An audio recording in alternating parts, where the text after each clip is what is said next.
Haleluya, Shalom, selamat sore Bapak Saudara yang dikasihi Tuhan.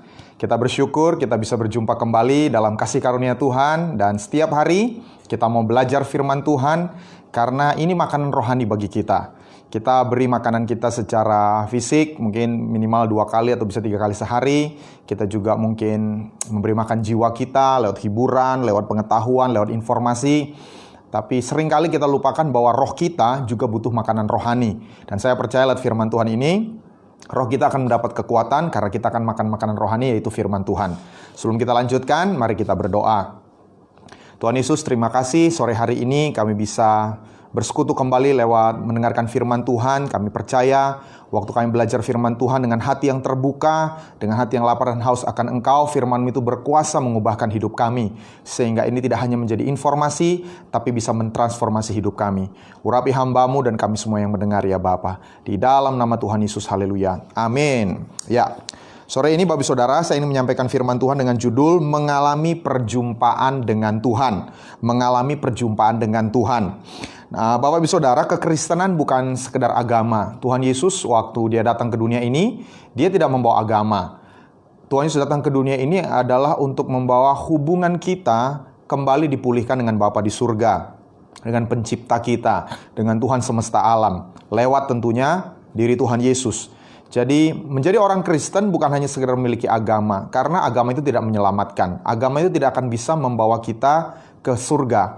Apa yang bisa membuat kita memiliki kepastian keselamatan? Waktu kita menjadi anak Allah. Waktu kita mempunyai hubungan dengan Allah sebagai Bapa dan anak. Akan tetapi menjadi status anak Allah itu sendiri tidak cukup. Karena itu cuma sekedar titik awal. Waktu kita terlahir baru terima Tuhan Yesus, itu adalah titik awal kita bisa mengalami hubungan pribadi dengan Tuhan. Yang lebih penting adalah selanjutnya, bahkan kita harus setia sampai akhirnya menjadi anak-anak Tuhan. Itu sebabnya saya percaya kalau orang Kristen mereka berpikir, oh saya ini orang baik, saya tidak berbuat dosa, saya bahkan beramal, memberikan persembahan, tapi tidak pernah mengalami perjumpaan dengan Tuhan, tidak berkomunikasi dengan Tuhan. Saya bisa bilang mereka sedang tertipu. Mereka pikir hidup mereka baik-baik, tapi sebetulnya bukan itu hubungan yang Tuhan inginkan. Itu sebabnya kita perlu belajar bagaimana kita mengalami perjumpaan dengan Tuhan setiap hari. Dan hari ini kita akan belajar dari seorang tokoh, memang di perjanjian lama, tapi prinsip ini berlaku seterusnya sampai saat ini, yaitu dari Yakub. Kita akan belajar dari Yakub, dari Kejadian 32, ayat 22 sampai 32. Judul perikopnya adalah pergumulan Yakub dengan Allah. Saya akan bacakan. Kejadian 32 ayat 22, pada malam itu Yakub bangun dan ia membawa kedua istrinya, kedua budaknya perempuan dan ke-11 anaknya dan menyeberang di tempat penyeberangan sungai Yabok. Sesudah ia menyeberangkan mereka, ia menyeberangkan juga segala miliknya. Lalu tinggallah Yakub seorang diri dan seorang laki-laki bergulat dengan dia sampai fajar menyingsing. Ketika orang itu melihat bahwa ia tidak dapat mengalahkannya, ia memukul sendi pangkal paha Yakub sehingga sendi pangkal paha itu terpelecok. Ketika ia bergulat dengan orang itu, lalu kata orang itu, biarkanlah aku pergi, karena fajar telah menyingsing. Sahut Yakub, aku tidak akan membiarkan kau pergi, jika engkau tidak memberkati aku. Bertanyalah orang itu kepadanya, siapakah namamu? Sahutnya Yakub. Lalu kata orang itu, namamu tidak akan disebutkan lagi Yakub, tetapi Israel, sebab engkau telah bergumul melawan Allah dan manusia dan engkau menang. Bertanyalah Yakub, katakanlah juga namamu, tetapi sahutnya, mengapa engkau menanyakan namaku? Lalu diberkatinya lah Yakub di situ. Lalu Yakub menamai tempat itu Peniel, sebab katanya, aku telah melihat Allah berhadapan muka, tetapi nyawaku tertolong. Lalu tampaklah kepadanya matahari terbit ketika ia melewati Peniel, dan Yakub pincang karena pangkal pahanya. Itulah sebabnya sampai sekarang orang Israel tidak memakan daging yang menutupi sendi pangkal paha, karena dia telah memukul sendi pangkal paha Yakub pada otot pangkal pahanya. Jadi ceritanya Yakub sedang mengalami pergumulan berat. Dia akan bertemu dengan kakaknya Esau yang sangat dendam kepadanya dan ingin membunuh dia. Dan bukan hanya dia, seluruh keluarganya, istri, anak-anaknya, dan juga semua karyawannya, semua asetnya ingin direbut oleh Esau. Dan Yakub tidak tahu kepada siapa lagi dia minta pertolongan. Tapi puji Tuhan, dia datang kepada Tuhan. Dia menyerah dengan semua strateginya, dengan semua yang bisa dia pikirkan, dia menyerah. Tapi dia datang kepada Tuhan. Dan puji Tuhan, malam itu dia mengalami perjumpaan dengan Tuhan. Dan esok harinya semuanya berjalan dengan baik. Yakub berbaik kembali dengan Esau, hubungan mereka dipulihkan, dan seluruh keluarganya diselamatkan. Yakub dan keluarganya diselamatkan. Nah, yang ingin kita pelajari, apa yang Yakub lakukan sehingga dia bisa mengalami perjumpaan dengan Tuhan. Dan saya percaya, ini sangat penting dalam hidup kita sebagai anak Tuhan. Kita harus memiliki perjumpaan dengan Tuhan secara teratur setiap hari. Karena itu yang akan membuat hidup kita tetap kuat menghadapi banyak hal yang kita sedang akan lewati di masa-masa yang akan datang. Yang pertama yang saya temukan, Yakub fokus kepada Tuhan. Yakub fokus kepada Tuhan. Ketika kita ingin mengalami perjumpaan dengan Tuhan, kita harus memberikan fokus kita sepenuhnya kepada Tuhan. Di ayat 23-24 dikatakan, sesudah ia menyeberangkan mereka, ia menyeberangkan juga segala miliknya, lalu tinggallah Yakub seorang diri dan seorang laki-laki bergulat dengan dia sampai fajar menyingsing. Kemudian Yakub baru tahu bahwa laki-laki ini adalah Tuhan sendiri, lewat malaikat Tuhan penampakannya. Tapi intinya adalah Yakub menyeberangkan semuanya, semua miliknya, keluarganya juga, sehingga dia bisa fokus hanya dengan Tuhan. Nah, seringkali yang menjadi penghalang kita mengalami perjumpaan dengan Tuhan adalah hal-hal di sekeliling kita. Tidak salah, keluarga itu berkat dari Tuhan, usaha itu berkat dari Tuhan, aset kita itu berkat dari Tuhan, pekerjaan kita, pelayanan kita itu berkat dari Tuhan. Tetapi kalau kita masih melihat hal-hal tersebut, kita tidak akan bisa berfokus kepada Tuhan.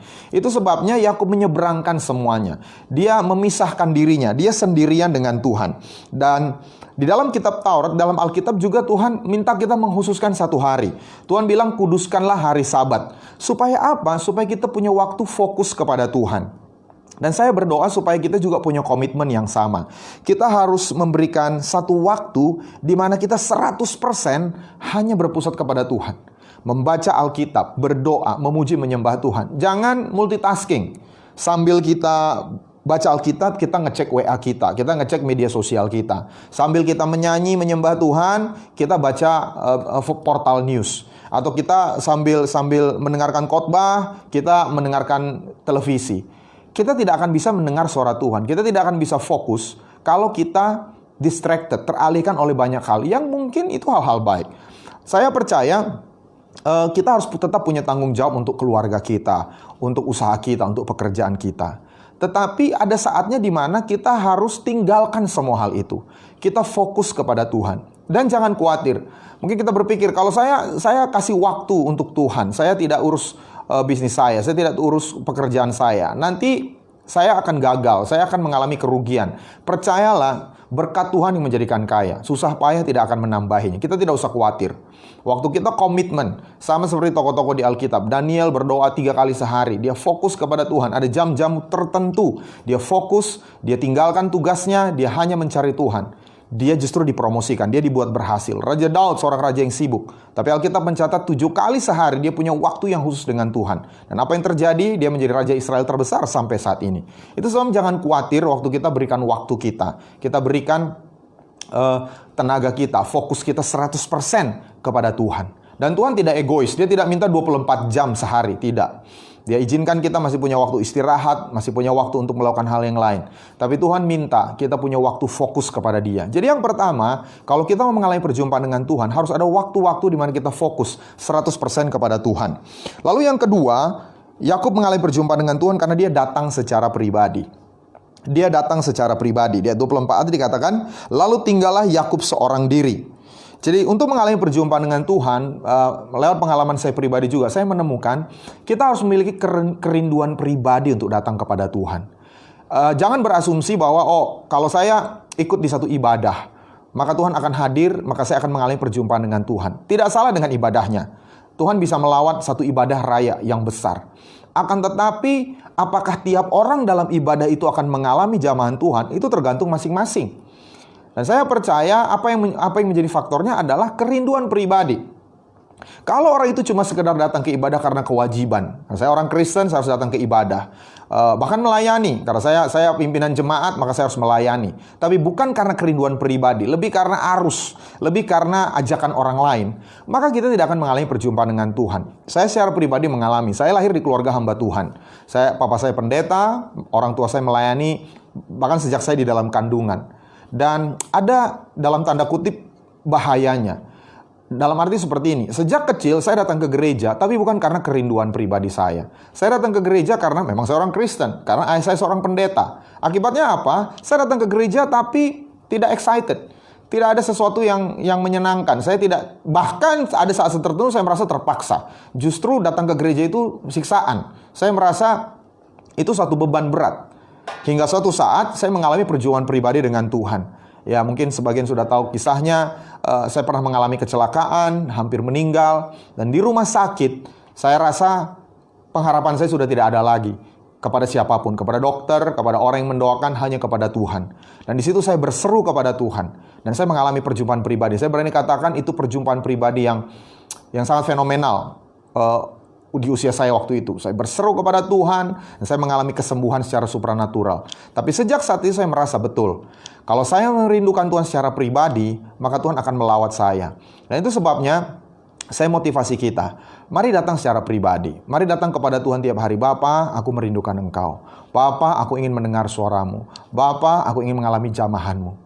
Saya berdoa supaya kita jangan, ya saya tidak sedang menjelek-jelekkan, tetapi kekristenan di Eropa ini mengalami banyak kemunduran. Kita tahu kekristenan penginjilan misi awalnya berasal dari Eropa. Banyak negara-negara di Asia, di Afrika diberkati lewat misionari dari Eropa.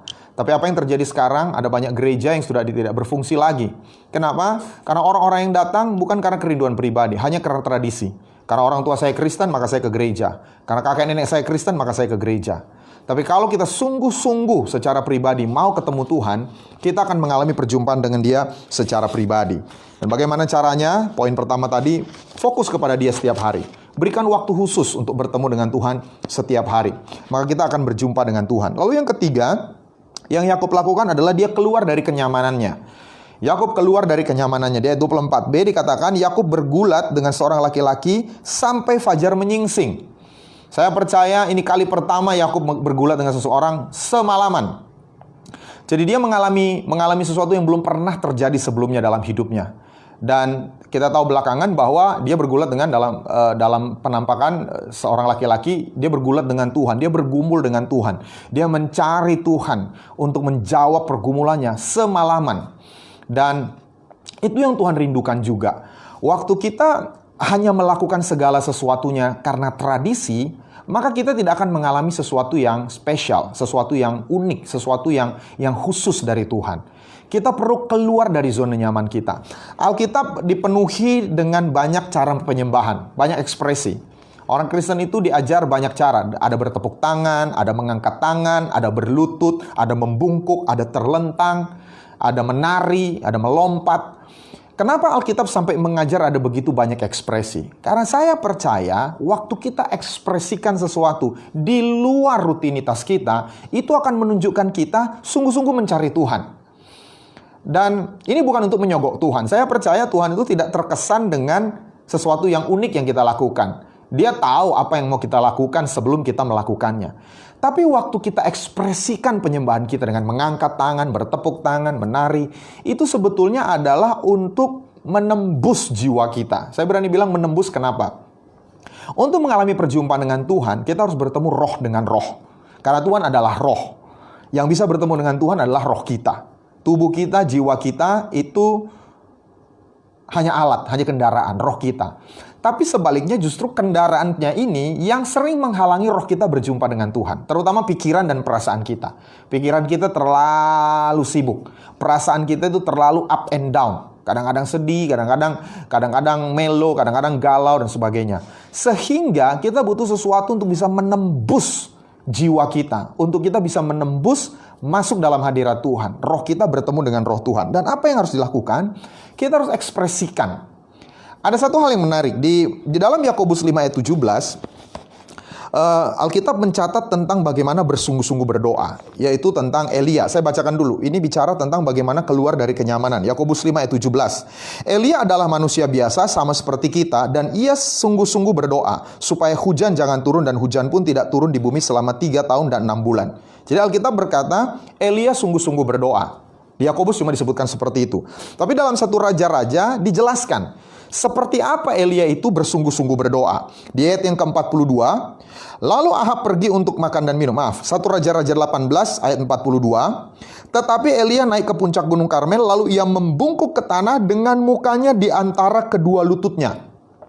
Jadi Yakobus mencatat sungguh-sungguh Raja-raja mencatat sungguh-sungguh itu adalah waktu dia ekspresikan, dia membungkuk, lalu kemudian mukanya tuh di antara kedua lututnya. Ada sarjana Alkitab yang menafsirkan ini sebagai posisi melahirkan, posisi bersalin, posisi yang bersungguh-sungguh untuk melihat jawaban doanya. Dan dia tidak hanya lakukan 1-2 kali. Dikatakan setelah ia berkata kepada bujangnya, naiklah ke atas, lihatlah ke arah laut. Bujang itu naik ke atas, ia melihat dan berkata, tidak ada apa-apa. Kata Elia, pergilah sekali lagi, demikianlah sampai 7 kali. Jadi dia tidak berhenti waktu 1 kali, 2 kali, 3 kali, bahkan sampai 6 kali. Dia berdoa sampai 7 kali. Intinya, sampai doanya dijawab. Jadi saya percaya, Tuhan mau kita menunjukkan kesungguhan kita. Kalau kita mau bersungguh-sungguh ketemu dengan Tuhan, Tuhan akan melawat kita. Itu sebabnya saya motivasi kita, lakukan sesuatu yang tidak biasa. Jangan hanya berdoa rutinitas. Lakukan sesuatu yang membuat kita keluar dari kenyamanan kita untuk menunjukkan kesungguhan kita mencari Tuhan. Amin. Jadi yang ketiga, Yakub keluar dari kenyamanannya. Lalu yang keempat, dia jujur. Yakub jujur ketika Tuhan bertanya kepadanya, siapakah namamu? Di Kejadian 32, Tuhan bertanya kepada Yakub, ayat 27. Bertanyalah kepada orang itu kepadanya, siapakah namamu? Sautnya Yakub. Nah, Bapak Saudara, Tuhan bertanya bukan karena Tuhan tidak tahu namanya Yakub. Tuhan nggak mau ngecek ini Yakub atau bukan ya. Ini Yakub atau Simon, bukan. Tuhan tahu nama dia Yakub. Tapi Tuhan bertanya supaya menggugah pemikiran Yakub, supaya dia mengaku, saya ini penipu Tuhan. Nama saya ini jelek. Yakub itu by the way artinya penipu. Saya punya masa lalu yang buruk, yang membuat hidup saya menjadi terpuruk seperti saat ini. Kalau kita mau bertemu dengan Tuhan, kita perlu jujur. Bukan karena Tuhan tidak tahu kondisi kita, tapi Tuhan ingin kita datang kepada Dia apa adanya. Waktu Tuhan Yesus berdoa, waktu Tuhan Yesus mengomentari 2 orang yang berdoa. Ada 1 orang yang datang dengan merasa diri benar. Tuhan, aku bersyukur, aku tidak seperti orang berdosa ini, aku berpuasa, aku memberi persembahan. Tapi orang yang di sebelahnya itu seorang pemungut cukai berkata, Tuhan ampunilah aku orang berdosa ini. Tuhan Yesus berkata, yang merasa benar dia pulang tanpa dapat apa-apa dari Tuhan. Tapi yang datang dengan kerendahan hati, dengan perasaan berdosa, dia pulang dan dibenarkan. Itu sebabnya kita perlu jujur. Nah, jujur ini bukan berarti Tuhan bisa kita bohong. Jujur ini artinya kita datang dengan sebagaimana apa adanya kita. Apa bisa kita tidak jujur kepada Tuhan? Sebenarnya tidak bisa. Tapi seringkali banyak orang datang kepada Tuhan tidak jujur. Misalnya, waktu kita masih tetap lakukan dosa kita. Dan kita berpura-pura berpikir tidak ada yang terjadi. Everything is okay. Dan kita tetap dengan tidak bersalah, kita berdoa, kita meminta. Maka itu kita sedang tidak jujur. Tidak berarti bahwa orang berdosa tidak boleh datang kepada Tuhan. Tapi yang Tuhan mau waktu kita datang kepada Dia, kita mengaku dosa kita. Kita merendahkan hati kita. Jadi Tuhan mau bertemu dengan siapapun. Asal orang itu jujur.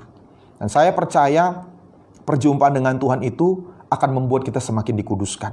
Akan membuat kita semakin dibuat berubah, bertambah baik. Kita akan meninggalkan dosa kita. Itu sebabnya yang kelima, orang yang mau mengalami perjumpaan dengan Tuhan harus mau berubah. Ayat 28, Yakub berubah. Di ayat 28 dikatakan, lalu kata orang itu, namamu tidak akan disebutkan lagi Yakub, tetapi Israel. Sebab engkau telah bergumul melawan Allah dan manusia dan engkau menang. Jadi yang pertama, namanya diubah. Dari Yakub, seorang penipu, menjadi Israel. Seorang pahlawan Allah, itu arti Israel. Lalu yang kedua, dia berubah. Sebelumnya dia baik-baik saja, kakinya sekarang menjadi pincang. Itu menjadi peringatan bagi dia, bahwa dia harus mengandalkan Tuhan. Tapi juga dia berubah dari seorang yang sangat arogan sebelumnya menjadi orang yang sangat rendah hati. Kalau kita baca waktu dia bertemu dengan Esau di Kejadian 33 ayat 3, dia membungkuk sampai 7 kali. Dia merendahkan hatinya. Dan saya percaya itu juga yang membuat hati kakaknya luluh. Selain juga Tuhan sudah bicara kepada Esau untuk tidak mengganggu Yakub. Tapi kita lihat bahwa kalau kita mau mengalami perjumpaan dengan Tuhan, kita harus menjadi orang yang mau berubah. Kenapa? Tidak ada orang yang berjumpa dengan Tuhan yang tidak akan mengalami perubahan. Dan saya percaya semua kita mau berubah. Kenapa? Karena kita orang yang cerdas, kita orang yang bijaksana, kita orang yang baik. Orang yang baik, orang yang bijaksana pasti tahu bahwa dirinya belum sempurna. Kita belum sempurna sebagai seorang suami, sebagai seorang istri, sebagai seorang bos, sebagai seorang karyawan, sebagai orang tua. Dan bagaimana caranya kita berubah? Kita berjumpa dengan Roh Tuhan. Dan waktu kita berjumpa dengan Tuhan, Tuhan akan perbaiki semua yang terjadi dalam hidup kita. Di Amsal 16 ayat 7, Alkitab berkata, jikalau Tuhan berkenan kepada jalan seseorang, maka musuh orang itu pun didamaikannya dengan dia. Jadi Tuhan bisa memulihkan keadaan kita waktu Tuhan itu berkenan kepada jalan-jalan kita. Itu sebabnya penting untuk mengalami perjumpaan dengan Tuhan. Dan jangan salah, berjumpa dengan Tuhan itu tidak harus selalu fenomenal Yakub ya, bergulat dengan malaikat Tuhan, atau seperti Paulus melihat langit terbuka, lalu ada cahaya, kemudian ada suara. Tidak harus selalu seperti itu. Perjumpaan dengan Tuhan itu seringkali adalah kita mendengar suara Tuhan. Kita baca firman-Nya, Tuhan sampaikan sesuatu dalam hidup kita untuk mengubah hidup kita. Atau kadang-kadang ada perasaan damai sejahtera, ada kasih Tuhan. Tapi ini pengalaman yang harus kita miliki setiap hari. Itu bukti bahwa kita melayani Tuhan yang hidup. Bahwa kita punya komunikasi yang baik dengan Tuhan. Itu sebabnya hari ini saya sesungguh mau mendorong kita. Beri waktu untuk bersekutu, untuk berjumpa dengan Tuhan. Mungkin tidak lama, mungkin 3 jam atau 5 jam, mungkin 1 jam, setengah jam. Tapi selama setengah jam itu kita fokus. Kita berikan diri kita, waktu kita, perhatian kita 100%. Kita tidak ingat semua yang lain. Kita tidak ingat masalah kita tidak ingat pekerjaan kita. Ada waktunya kita akan kerjakan itu. Tapi selama waktu-waktu ini saya mau fokus kepada Tuhan. Baca Alkitab, berdoa, menyembah Tuhan. Dan saya percaya lewat perjumpaan demi perjumpaan dengan Tuhan, hidup kita akan diubahkan. Dan Tuhan akan berkati. Kita tahu Yakub awalnya dia hanya seorang anak muda yang bermodalkan 1 tongkat. Lari dari rumahnya karena dikejar kakaknya. Tapi berpuluh-puluh tahun kemudian, waktu dia kembali ketemu kakaknya, ketemu dengan ayahnya, dia menjadi orang yang sangat diberkati. Karena tangan Tuhan menyertai dia. Jadi saya percaya ini bukan karena kondisi yang sukar, makanya kita akan gagal, atau kondisi yang baik membuat kita berhasil. Bukan. Tapi kalau Tuhan berkenan akan jalan hidup kita, Tuhan akan pulihkan hidup kita. Haleluya. Mari kita berdoa. Mari kita pejamkan mata kita. Berapa banyak di antara Bapak Ibu Saudara, Engkau berkata, Tuhan, aku rindu mengalami perjumpaan dengan Engkau hari demi hari. Aku rindu mendengar suara-Mu. Aku rindu mengalami Engkau, jamahan-Mu, mengalami kasih-Mu. Tolong aku Tuhan supaya aku bisa memberikan waktuku, menguduskan hari-hariku. Fokus hanya kepadamu. Ampuni aku kalau aku terlalu sibuk. Ada banyak hal yang membuat aku tidak bisa fokus kepada Tuhan. Tapi hari ini aku mau ambil komitmen. Aku memberi waktu. Setiap hari mendengar suara Tuhan, berjumpa dengan Tuhan. Kalau Bapak Saudara orangnya, angkat tanganmu, saya mau berdoa. Supaya Tuhan memberikan disiplin rohani. Roh Kudus ingatkan kita tiap hari. Bapa, berikan kami kerinduan untuk bersekutu dengan Engkau hari demi hari. Karena kami percaya itu kerinduan-Mu. Itu tujuan Kau mengutus Yesus anakmu mati di kayu salib. Supaya kami bisa kembali bersekutu dengan Engkau. Sama seperti Engkau ketika menciptakan manusia pertama kali tanpa dosa. Sehingga kami bisa bersekutu dengan Engkau. Tolong kami Tuhan untuk memprioritaskan Engkau. Mengutamakan Engkau tiap-tiap hari dalam hidup kami. Dan kami percaya juga waktu kami beri waktu untuk Tuhan. Tuhan akan memulihkan semua yang ada dalam hidup kami. Semua kegagalan kami, semua masalah kami, Tuhan bisa selesaikan. Terima kasih Bapa di surga. Hamba-Mu juga terus berdoa, kami juga terus berdoa menyerahkan semua petugas medis ke dalam tangan perlindungan Tuhan. Mereka yang sedang dalam tugas merawat orang-orang yang PDP, ODP Tuhan. Bahkan yang positif corona, kami percaya Tuhan melindungi mereka. Bahkan yang sedang sakit, kami percaya kuasa Tuhan sanggup menyembuhkan mereka. Kami bersyukur Tuhan untuk kuasa-Mu Tuhan. Kami juga berdoa untuk pemerintah kami berkati pemerintah kami, diberikan hikmat untuk menuntun semua rakyat kami melewati masa-masa sukar ini. Kami percaya negara kami ada dalam perlindungan kasih karunia Tuhan. Terima kasih Bapa di sorga. Kami puji Engkau, kami muliakan Engkau. Dalam nama Tuhan Yesus, haleluya. Amin. Bapak Saudara, saya juga minta kerjasamanya. Kalau Bapak Saudara diberkati lewat firman Tuhan ini, silakan share kepada orang-orang yang Bapak Saudara kasihi, yang Saudara kenal. Saya percaya mereka juga akan diberkati lewat firman Tuhan ini. Terima kasih untuk waktunya. Tuhan Yesus memberkati. Shalom.